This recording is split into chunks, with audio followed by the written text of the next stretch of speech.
त्रिशाकर मधु को भी पीछे छोड़ दी भोजपुरी के सुपरस्टार गायिका शिल्पी राज। जी हाँ, त्रिशाकर मधु को भी पीछे छोड़ दी भोजपुरी के सुपरस्टार या ट्रेंडिंग स्टार कहिए भोजपुरी के सुपरस्टार गायिका शिल्पी राज। जी हाँ, नमस्कार प्रणाम। भोजपुरी स्पीड न्यूज के यूट्यूब चैनल में रौरा लोग के स्वागत बा।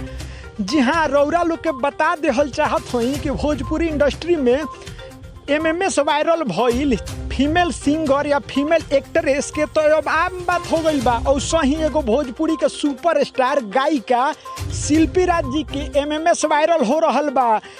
खबर विस्तार से बतावे से पहले रौरा लोगिन के हम एगो छोटा सा आग्रह करतनी कि रौरा लोगिन अगर अभी तक हमारा ये यूट्यूब चैनल यानी भोजपुरी स्पीड न्यूज के यूट्यूब चैनल के सब्सक्राइब नहीं कैले तो फटाफट सब्सक्राइब कर दी, बगल में बेल आइकन यानी घंटी के निशान के भी दबा दी।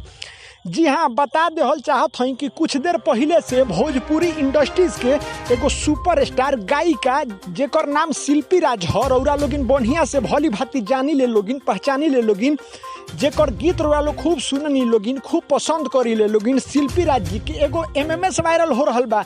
जौन एमएमएस में शिल्पी राज जी एगो रूम में अर्धनंग स्थिति में यानी नंगा स्थिति में नजर आवतरी एगो पुरुष यानी उनकर पार्टनर के साथ है। अब वो पार्टनर के हो पहचान में तो नहीं आवत, लेकिन हमें साफ सुथरा शब्द में कहीं कि शिल्पी राज जी तो नजर आवतारी जौना में शिल्पी राज जी उनकर पार्टनर सेक्सुअल संबंध बना रहल बा। जी हाँ, अब आखिरकार ये पार्टनर यानी कि शिल्पी राज जी उनकर मेल पार्टनर में से आखिरकार के वीडियो सोशल साइट पर वायरल कर देले बा, जौन तेजी से वायरल हो रहल बा। जी हाँ, शिल्पी राज जी आ उनकर पार्टनर में आखिर के वायरल कैलो खबे तो हम नहीं बता सकत, लेकिन शिल्पी राज जी के वीडियो काफ़ी तेजी से वायरल हो रहल बा। हमारा तो यह साफ सुथरा लागत शब्द में कि का त्रिशाकर मधु के भी पीछे छोड़ दिली का शिल्पी राज। जी हाँ, नमस्कार। रौरा लोगिन कब हम एगो और बात बता देहल चाहत हई कि ऐसा खबर न्यूज जाने सुने खातिर हमारा ये यूट्यूब चैनल यानी भोजपुरी स्पीड न्यूज के यूट्यूब चैनल से वाले खूब जुड़ी लोगिन, लाइक करी, कमेंट करी, शेयर करी या सब्सक्राइब करी।